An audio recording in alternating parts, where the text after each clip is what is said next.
This is a very brief overview of the design module in Crate Pro 6. The design module, while the heart of Crate Pro 6, doesn't come close to covering all the new features and benefits that are in this version. In Crate Pro 6, we have 8 modules. The 4 on the top are specifically user modules designed to help you get through your daily work and get your reports and get your information out quickly. The 4 modules on the bottom are designed specifically to set up the almost 1,000 different fields that you can set for based on your company's policies and procedures and how you do crating. Okay. All right. In the design module, when you create a new design, part of our setup is to take you through what are called setting preferred crate styles. Preferred crate styles is a construction methodology. This construction methodology is how do you build your crates. It's broken down in multiple ways, between light, medium, and heavy-duty construction methodology, between plywood crates versus lumber crates, versus inside cleating versus outside cleating of your crates. And then it will further have subcategories in each one of those main categories. We select preferred styles, and they become in your list under a preferred name. You also have the ability to give them unique descriptions. You don't need the full description that's provided in Crate Pro. You can override it, call it whatever you would like to call it, your common crate, a stock design, name it for a particular product that you would use, whatever you would like.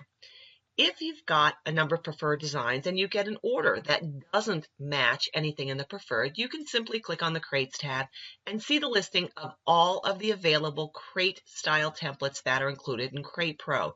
Again, broken down between light, medium, and heavy-duty construction methodology, between lumber and plywood, inside and outside cleaning, and so on. Okay? If you build by a spec, you can use the cross-reference on the spec tab. There are many of the international standards that are divided out in here with the most common crate styles that they refer to. There are additional standards in here that we have not cross-referenced yet, so if you have a question, you can go ahead and always ask us. The templates, these are things that you would create. Part of the training is to learn how to design and stock crates and templates and the benefits of each.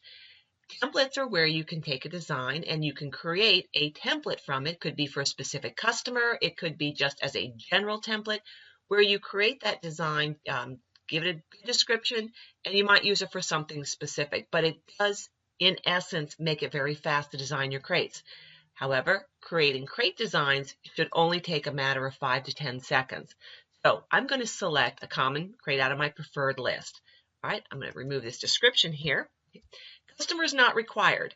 You can enter any of the customers that you choose to from your list, and these can be imported. Customer, again, is not required. Description is also not required. It will be automatically filled in if you have not selected any specific description. And that's filled in similar to owning a checking account. The only thing required is your inside dimensions or content dimensions. You can choose whatever one that you would, that you prefer. And you can also tab through the fields, which you were unable to do this in previous versions before you had to click through the fields. We could stop there, we could click on continue, and Crate Pro will look at the 4 individual setting modules and build the crate based on my baselines that I have preset. But let's make a few more changes here. In this particular case, I'm going to add a customer, and I'm going to give this a description, okay, just so I can find it quickly and show you few more things. Now, here is, again, a default image of our crate. It fits the construction methodology. It may not necessarily meet the dimensions, or it may not match the materials that I choose to use, but it is how this crate gets constructed. I can make very fast changes here on the base. Plywood is selected because that's what I said in my baseline, but I'm going to change it to lumber. At the moment, it's plywood and lumber. Simple click, we'll go ahead and change it. I can add or remove rubbing strips, by simple click. There's no more having to look for a different style to change the base. It's very fast and it's very, very easy. Material groups. Building the same style family, light duty plywood crates, I can set up to 5 unique material groups and name them however I'd want to name them. I can have a material group that's specific to a customer. I can choose a certain setting of materials, heavier duty materials. I can, again, name these as you choose to. I'm going to choose that right now. I can do the same thing with packing materials if I'd like. So if you're commonly using packing materials or creating floater decks, there's no need to add them manually. Create that, and Crate Pro will go ahead and it will add those items into the crate as part of the design process. You have other options as well, and these won't necessarily change the crate in any way, but they do, if they are selected, you have the ability to provide that information on the cut list for information for your staff, okay? Except also, you can accept the fasteners, you can change those depending on the materials you're using, or so on. Now, again, we could have clicked on continue after just putting in the inside dimensions, but in this case, I'm going to show you more dimensions. I selected a floater deck. My content dimensions were determined based on a clear area that I preset in my baseline. So it's not always going to be correct because, depending on the content, it could change. But it's not a problem. You can go ahead and you can change it right here. And of course, Crate Pro adjusts accordingly. What if you are putting in a floater deck and you have a crate that has a protrusion? You may want to have, less room on one side and more on the other to account for it, and this will also appear on the crate. We'll click on continue. Crate Pro has now gone through all of my modules and looked at all of my settings, preferences, pricing, costing, waste factor, everything to come up with the crate based on my settings. I could go with them. If I've done a lot of these crates, I'll be very familiar with my settings are, and I'm not going to make any changes. I could lock it, print my cut sheets, and I'm good to go. But in this particular case, I'm going to make some changes to my baseline. One of the things in this version is Crate Pro will calculate your plywood splicing.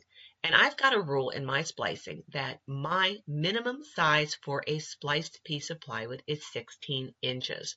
Therefore, Crate Pro looked at my 48 by 96 piece of wood and said, okay, well, if one of them is going to be 16, here's what the other one's going to be. It calculated that splice. This number, again, is set by you in your preferences. But if I wanted to change it, I could just, in the design, jump to the rules, and I could change it here to any number that I want and then redo the calculation. But there's something else. Let's just take a look at this. Crate Pro is calculating this panel in two pieces. But what happens if my company's policy is to take that piece of plywood, instead of calculating it as 48 by 96, that I could turn it sideways and calculate it as 96 by 48. What's the benefit? Well, I would have fewer saw stops and cuts in the material. So I have the ability to set the rule in my baseline over here in preferences that it's okay to rotate the panel board, or I can just make that change in a single design as I just did. So now when I go back, I'm going to apply that rule, and Crate Pro is going to recalculate that cut and splice. Crate Pro also calculates the framing cleats, and it also calculates support cleats. The framing cleats are determined based on the style of crate that I selected and what direction, which ones are dominant, which ones are not. The materials that are used for those cleats are based on the material group that I selected, okay? But if I wanted to make any changes, okay, such as, let me go to the end panels. If I wanted to make a change and I say, oh, for the end panels, I'm only going to use 1/4 inch CDX, it's just a matter of clicking in the fields, making the change, select the material from the active materials. There are over 300 imperial and 300 metric materials included in Crate Pro 6. You can add any that are not in there.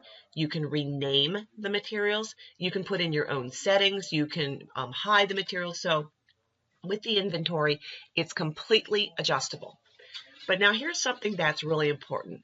Note that by making a change, we get these little indicators up here.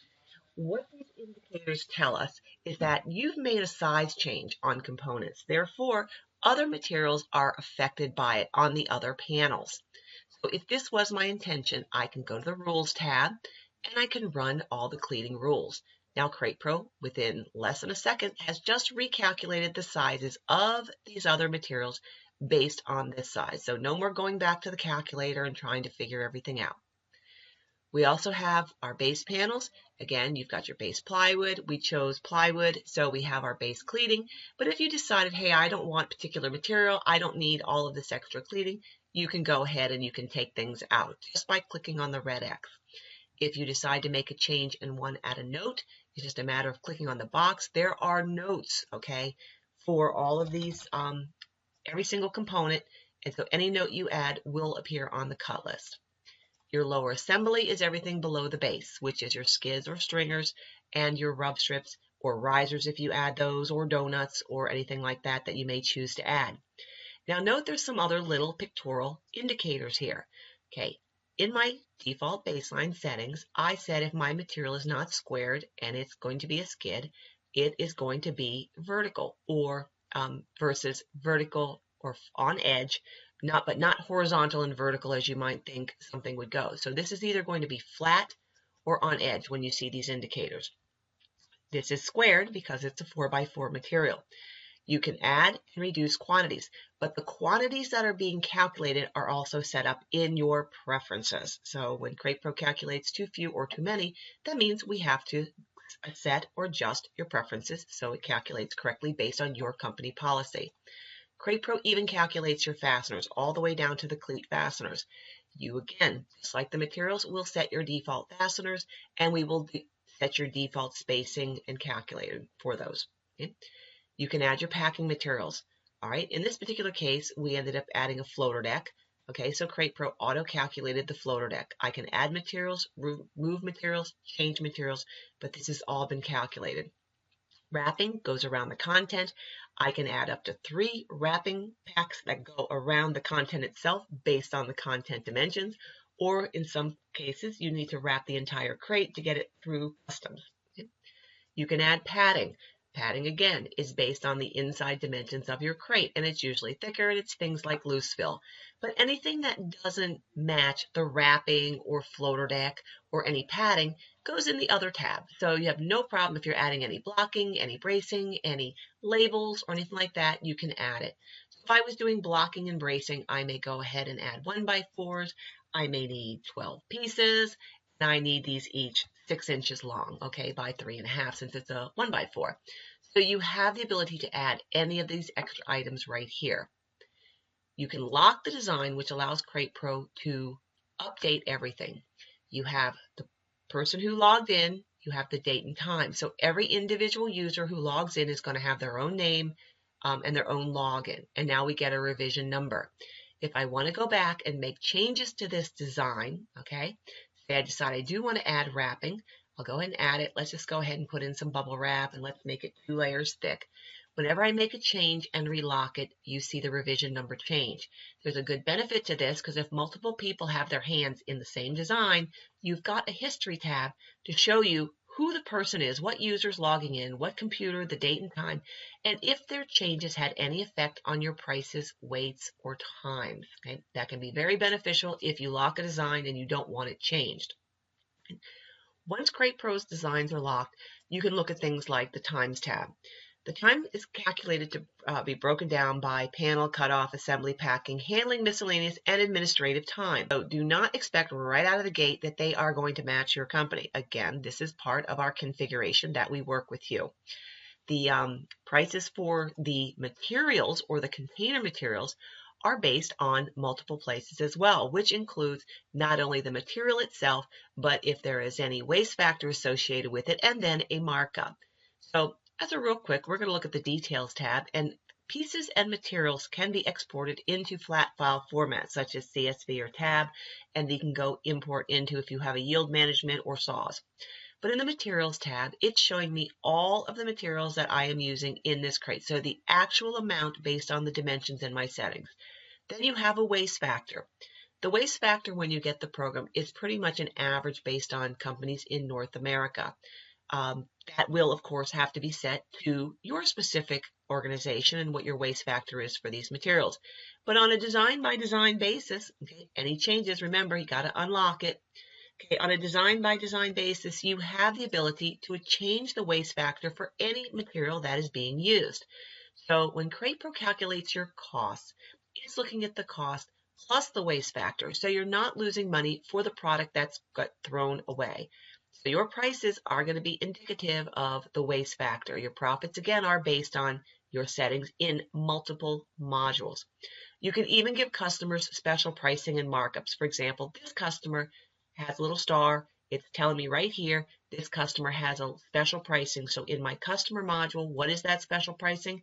They get an additional markup on the labor of 5%. So their labor pricing may be exhibited as a higher number because this customer is being charged a higher amount. When you've made your changes, and we haven't even touched on all of the tabs here and all the modifications you can make because that would make this too long, you can go right here and you can go ahead and print out your cut lists. Okay, and your cut lists basically are going to be broken down by plywood and lumber and so on, and go all the way down the list, have little check boxes. They start with the largest pieces and they go down to the smallest pieces, and they tell you where those components go. So no matter who the staff member is that is building this, they're going to be very easily able to say, I know where that goes. You have your assemblers, you've got cut lists by the panel, so they can take those specific materials and they know exactly where they go. But of course, to kind of simplify it, okay, I know you're not seeing the entire report here because I don't have the full screen shared, but you always have the ability to go ahead and print out your style diagram. Now this is kind of, so I can bring this up a little bit here to stay inside the screen. While it is not an exact replica or a scaled model, it is showing you how those cleats go together. What is the construction methodology? You've got a cap that's sitting on top of the base. You have skids and you have rub strips. Your rubbing strips may be 4x4s. The image isn't going to change, it is static, but it is showing your staff, hey, that's how it's going to go together. Now, there are many places that you also have the ability to print your reports, okay? And the design module is one, it's quick. You have the ability to email directly from the design module. You can actually even email customer quotes from here. I call them friendly quotes because it's a very simple letter that goes to your customer if you email it directly, and you can make a decision.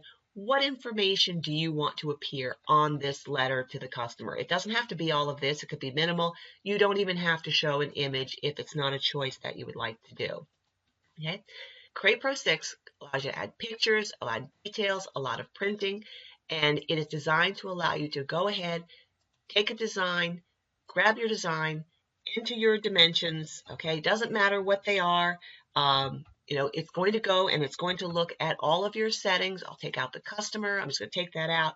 Be able to click continue, let it look at your settings, and in approximately 2 to 5 seconds, have your design ready to go that met all of your policies. And remember, being a custom creator, you will change some of these because that's what's expected. But designing crates should be extremely fast, accurate, and efficient. If you would like to have a presentation, please email us, okay, at sales@cratepro.com. We will do a free presentation for 30 to 60 minutes so all of your questions are answered, and we can show you a lot more than just the design module.